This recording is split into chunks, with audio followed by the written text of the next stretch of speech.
로마에 가면 볼 것이 굉장히 많습니다. 콜로세움도 있고요. 거기 여러 가지 유적들이 많이 있습니다. 그런데 꼭 보지 않으면 안 되는 장소 하나가 있습니다.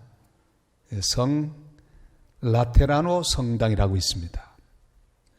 웅장한 성당인데 그 건너편에 예루살렘에서 직접 가져온 계단, 28개 계단, 그 계단을 가지고 만든 조그마한 예배당이 하나 있습니다. 그 예배당은 교황의 소예배실로 사용되고 있습니다. 그 계단이 특별해서 스칼라 산타, 거룩한 계단이라 그렇게 부르고, 그 위쪽에는 교황이 예배드리는 조그마한 채플이 있습니다. 기독교를 공인한 콘스탄틴 황제의 어머니가 되는 헬레나 모후가 예루살렘 성지 순례를 갔다가 바로 그 계단을 가지고 왔습니다. 그 계단은 바로 예수님께서 올라가셨던 계단, 빌라도의 집무실에 있던 계단이었는데 거기 서서 심판을 받으시고 십자가형을 받으시고 골고다 언덕을 올라가시게 되는 그런 뜻깊은 계단입니다. 가져온 것까지는 좋았습니다. 그런데 문제가 있습니다. 저 위로 기어서 올라가면 피가 줄줄 흐르게 되는데 죄도 사함받고 그 노력 때문에 또한 여러 가지 하나님의 복도 받는다고 하는 그런 생각을 하게 된 것이 문제입니다. 지금도 캐톨릭 여행자들은 저 위로 무릎을 꿇고 기어서 올라갑니다. 보통 28계단 올라가면 다 무릎이 터지게 되어 있습니다. 1501년 성 어거스틴파의 수도사 사제였던 마르틴 루터도 바로 로마를 방문하게 되었습니다. 저 위로 이제 습관을 따라 올라가게 되는데 중간쯤 무릎으로 기어가는데 피가 터지기 시작합니다. 그런데 마음속에 한 가지 생각이 지나갑니다. 이것은 아닌데, 내가 아무리 고행을 한다고 해도 이것으로는 내 죄를 씻을 수 없을 텐데 이것은 아니야. 한참 더 계속 올라가는데 하나님 말씀이 번개처럼 지나갑니다. 바로 오늘의 말씀이죠. 오직 나의 의인은 믿음으로 말미암아 살리라. 이 말씀이 지나가자 그는 벌떡 일어납니다. 그리고 내려올 때는 걸어서 내려오게 되었습니다. 그는 1517년 독일에서 비텐베르크 성당 앞에다가 로마 캐톨릭의 잘못된 여러 가지 조항들을 95개 조항으로 요약해서 벽에 붙이고 종교개혁을 시작을 했습니다. 오늘은 바로 그 종교개혁이 498주년을 맞이하는 그런 주일입니다. 스칼라 산타의 경우에서 드러난 대로 그 당시 잘못된 캐톨릭 교회의 행태가 무엇이었습니까? 바로 행위와 노력을 통해서 죄사함을 얻고 구원받는다고 하는 그런 잘못된 생각에서 오직 믿음으로 구원받는 사실을 강조하게 되는 것이 종교개혁의 중요한 핵심입니다. 면죄부 판매 같은 보속을 통한 죄사함과 구원이 아닌 오직 예수 그리스도의 은혜로 말미암아 구원받는다고 하는 놀라운 사실. 그리고 성경 외에는 그 어떤 권위자도 있을 수 없고 그 어떤 힘도 있을 수 없고 오직 하나님 말씀만 최고의 권위를 가지게 된다고 하는 오직 말씀으로 돌아가야 하는 귀중한 원리가 종교개혁의 원리였습니다. 그래서 그렇게 탄생한 교회를 개혁교회 혹은 개신교회라고 합니다. 영어로 Reformed Church라고 하죠. 모두 개혁된 교회, 그렇지만 한 번 개혁된 것으로 만족하지 않고 계속해서 개혁하고 또 개혁하는 교회, 그게 바로 개신교회입니다. 우리는 개혁교회 성도들입니다. 늘 고치려고 하는 준비가 되어 있어야 합니다. 내가 말씀에서부터 멀리 가 있으면 다시 말씀으로 돌아와야 합니다. 나의 생각이 주님의 말씀에서 멀리 떨어졌으면 다시 주님의 생각으로 돌아오는 것, 그것이 바로 개신교 개혁교회 성도의 마땅한 자세입니다. 선지자 하박국 시대의 상황은 바로 종교개혁이 일어나는 상황, 또 지금의 상황과 비슷했습니다. 요시야 왕 말기 혹은 여호야김 초기로 짐작합니다. 그 당신 불의가 판을 쳤습니다. 폭력과 우상 숭배, 착취와 억압이 있었습니다. 하나님 사람들은 괴로웠습니다. 왜요? 하나님께서 다스리는 세상 같지 않게 보였기 때문입니다. 불의가 득세합니다. 불의가 정의를 이깁니다. 정직하게 살면 손해볼 것 같습니다. 정의롭게 사는 자가 불이익을 당할 것 같은 그런 느낌을 가지게 되었습니다. 그래서 하나님 사람들이 서서히 믿음의 빛을 잃어가고 있는 때였습니다. 왜 의인은 고난을 당하는가? 왜 불의한 자가 정의로운 자들을 핍박하고 괴롭게 하는가? 하박국도 그 질문을 해결할 수가 없었습니다. 그런데 그때 들려온 하나님의 음성이 있었습니다. 오직 나의 의인은 믿음으로 말미암아 살리라. 그 말씀과 함께 놀라운 빛이 그 삶 속에 마음 속에 비추게 됐습니다. 오늘 예배하는 이 시간 하박국이 들었던 그 말씀, 말틴 루터가 들었던 그 말씀을 다시 새롭게 우리 각자가 듣고 다시 믿음으로 사는 거룩한 원리를 깨닫고 주님 앞에 바로 서는 복된 시간이 되실 수 있기를 바랍니다. 믿음으로 산다는 의미가 무엇일까요? 오늘의 성경은 그것을 잘 밝혀주고 있습니다.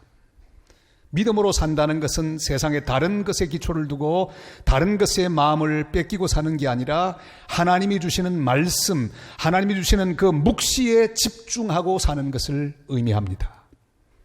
2절 말씀이 이렇게 말씀하고 있죠. 다 같이요. 여호와께서 내게 대답하여 이르시되 너는 이 묵시를 기록하여 판에 명백히 새기되 달려가면서도 읽을 수 있게 하라. 아멘. 하나님은 하나님의 거룩한 영광을 위해서 말씀을 전하셨습니다. 하박국은 하나님 묵시를 받았습니다. 많은 이스라엘 백성들은 세상의 파도에 마음 다 뺏겼습니다. 기도해도 하나님이 응답하지 않는 것 같은 착각 속에 있었습니다. 실망했습니다. 이렇게 구태여 바르게 살 필요가 있을까? 정의롭게 살 필요가 있을까? 대충 살면 되지 않을까? 그런 생각들을 하고 있었습니다. 그럴 때 말씀이 선포되었습니다. 바로 그 묵시, 하나님의 말씀에 모든 마음을 집중하고 그 말씀을 기록하고 말씀을 선포하며 그 말씀에 모든 것을 다 던지며 살라는 말씀이었습니다. 묵시가 없는 백성은 방자히 행한다고 말씀하셨죠. 잠언 29장 18절 말씀 다 같이요. 묵시가 없으면 백성이 방자히 행하거니와 율법을 지키는 자는 복이 있느니라. 아멘. 중세에 종교개혁이 일어날 수밖에 없었던 근본적인 이유가 있었습니다. 다른 여러 이유들을 설명할 수 있겠지만 그러나 가장 중요한 것은 말씀의 부재였습니다. 교인들이 성경을 가지고 있지 않았습니다. 말씀을 선포하지도 않았고 말씀을 배우지도 않았습니다. 사제들만 성경을 가지고 있었습니다. 예배를 드리는데 모두 라틴말로 예배를 드렸습니다. 성경도 라틴말로 된 성경을 읽습니다. 그러니까 무슨 말을 하는지 하나도 모르는 거예요. 제가 만약에 한국말로 지금 말하지 않고 다른 나라 말로 말하고 있다고 생각해 보십시오. 여러분 앉아서 뭘 하시겠습니까? 얼마나 재미가 없겠습니까? 그 당시 예배가 그랬습니다. 사제는 라틴말로 성경을 읽었습니다. 도무지 귀에 들어오지 않습니다. 하나님의 백성들이 말씀으로 자기의 삶을 바로 잡을 수 있는 기회가 없었습니다. 우리는 다시 말씀을 발견해야 합니다. 종교개혁은 바로 말씀의 재발견이었습니다. 그리고 또한 그 말씀을 마틴 루터가 독일 말로 번역하죠. 민중들이, 백성들이 하나님 말씀을 자기 나라 말로 읽게 되었습니다. 놀라운 변화입니다. 그들이 자신의 언어로 기도하고 자신의 모국어로 예배를 드릴 수 있게 되었습니다. 종교개혁은 바로 하나님 말씀을 발견하고 그 말씀에 집중하고 그 말씀대로 사는 원리를 깨닫고 내 삶을 말씀 앞에 바로 세우는 거룩한 개혁입니다. 그래야 우리는 이 복잡하고 다원적인 세상 속에서 바른 믿음으로 주님이 기뻐하는 길을 갈 수가 있을 것입니다. 일제 말기가 되면 일제는 한국의 모든 백성들이 오직 자기들이 하는 방송만을 듣게 했습니다. 그래서 한 조치가 전국을 다 수색해서 집마다 혹시 숨기고 있을 수 있는 단파 라디오를 압수했습니다. 왜요? 단파 라디오는요, 다른 방송을 들을 수 있기 때문에 전부 압수해버렸습니다. 그리고 틀면 오직 일본 방송. 나오는 내용은 뻔합니다. 우리 황군이 오늘 버마에서도 이기고 저 남태평양 곳곳에서 승전하고 가는 곳곳마다 일장기가 날리고 있다는 그런 뉴스밖에 없었습니다. 일본을 찬양하고 또한 승리하고 있다는 그런 내용밖에 없었습니다. 그 방송을 듣는 백성들은 점점 불안하고 점점 희망을 잃어버리고 절망하게 되었습니다. 그런데 바로 어느 날 개성방송국 아나운서였던 성기석이 단파 라디오를 만들었습니다. 방송 기술 책임자인 이덕에게 주었습니다.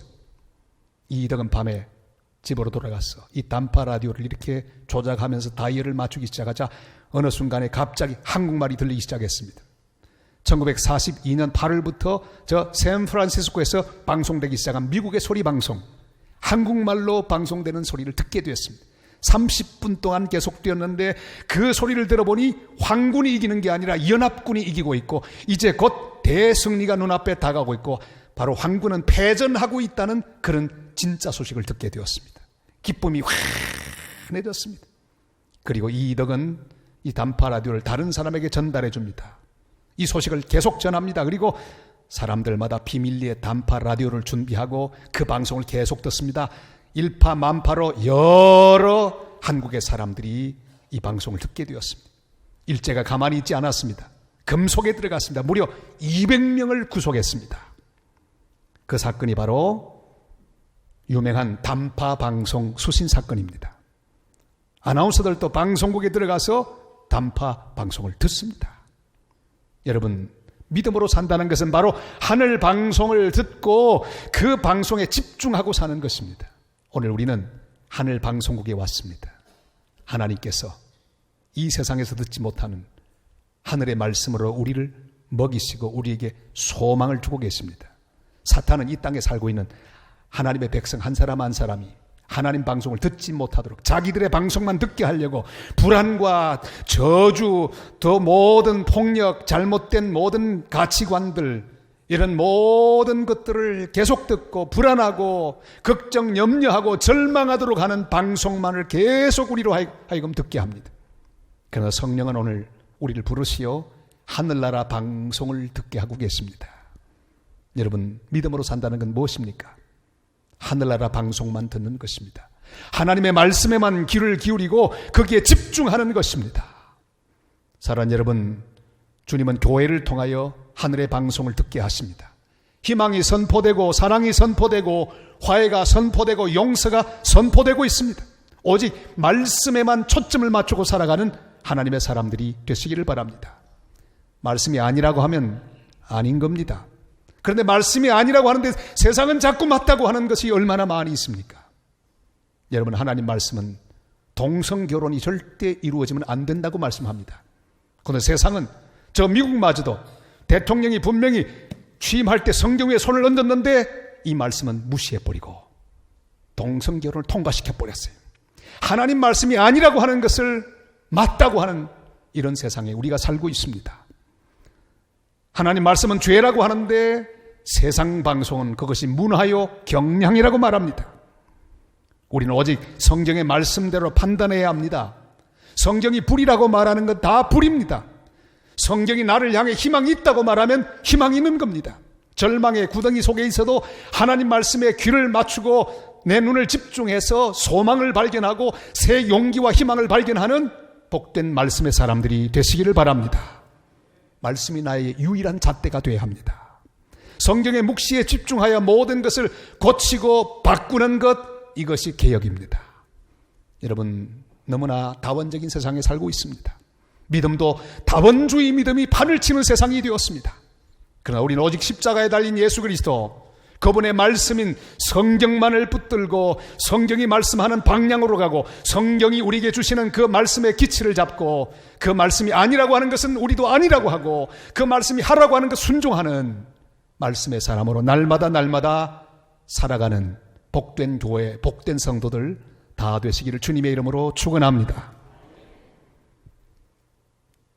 하나님의 말씀에 집중하고 사는 삶을 믿음의 삶이라고 정의할 수 있다면 이 말씀이 우리에게 주시는 귀중한 교훈이 무엇입니까? 하나님 말씀은 우리를 향해 격려합니다. 모든 건 때가 있으니 하나님 말씀에 정한 때를 기다리며 인내하고 살도록 우리에게 말씀하고 있습니다. 우리 3절 말씀을 보실까요? 다 같이요. 이 묵시는 정한 때가 있나니 그 종말이 속히 이르겠고 결코 거짓되지 아니하리라. 비록 더딜지라도 기다리라. 지체되지 않고 반드시 응하리라. 아멘. 이 세상에 존재하는 모든 제품에는 시효가 있습니다.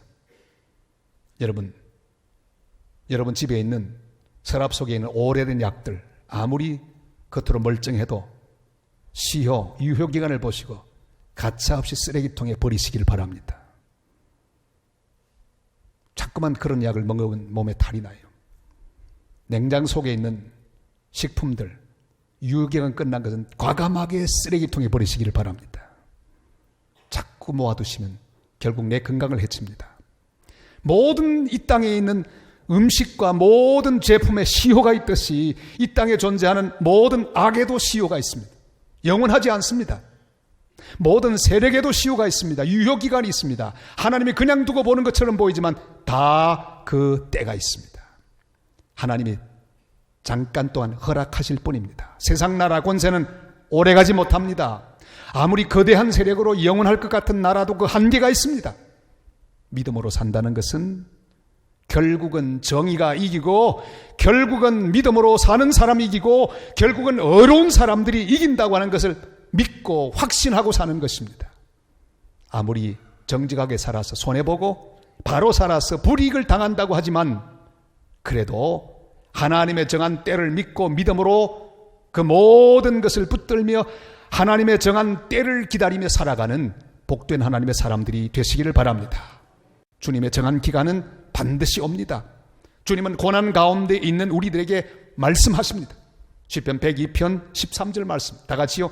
주께서 일어나사 시온을 긍휼히 여기시리니 지금은 그에게 은혜를 베푸실 때라. 정한 기한이 다가오미니이다.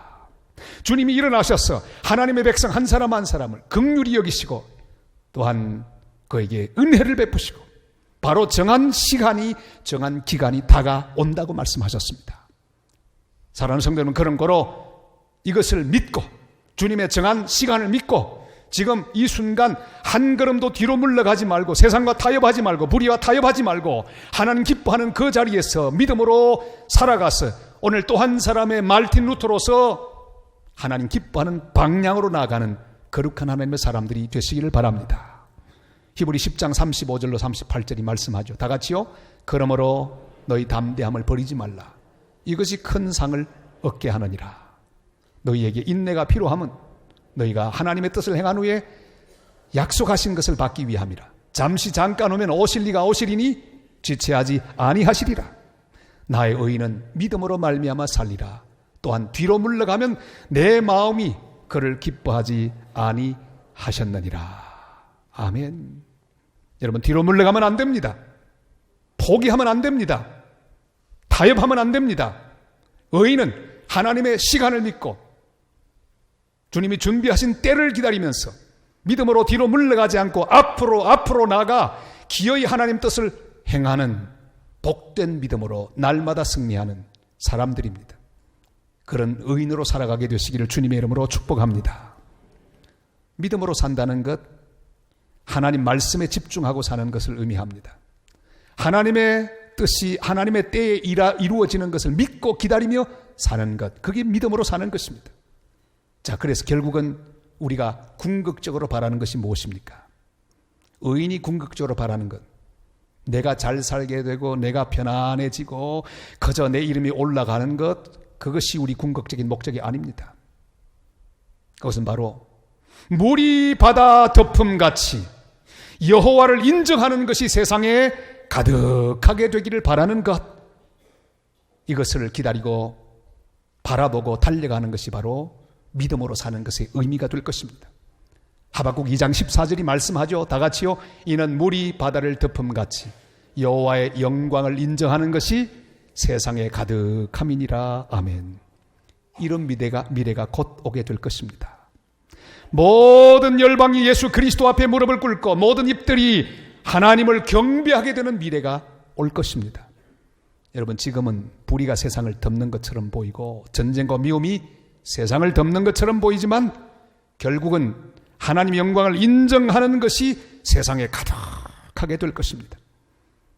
그 세상은 반드시 올 것입니다. 그래서 하나님은 교회를 세우셨습니다. 아무리 이런저런 비판을 해도 교회는 바로 이 세상의 희망입니다. 하나님은 교회를 통해 하나님 말씀을 선포하고 계시고 세상을 구원하는 역사를 진행하고 계십니다. 하박국 2장 20절이 말씀하죠. 다 같이요. 오직 여호와는 그 성전에 계시니 온 땅은 그 앞에서 잠잠할지니라 하시니라. 아멘. 잠잠하라고 말씀합니다. 하나님은 하나님의 백성들과 함께하고 하나님의 교회와 함께 하십니다. 모든 세상은 하나님 앞에 잠잠하라, 말씀 앞에 잠잠하라고 말씀합니다. 왜요? 하나님은 지금도 하나님이 준비한 그 귀한 하나님의 뜻을 이루기 위하여 모든 것을 진행하고 계시기 때문입니다. 하나님은 교회 속에 계시고 성도들과 함께 계십니다. 그리고 성도를 통하여 하나님의 뜻을 진행하고 계십니다.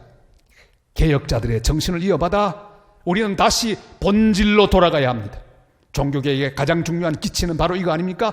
다시 본질로 돌아가자. ad fontes. 중요한 이 기치는 오늘 이 시대 우리들의 목표가 되어야 합니다.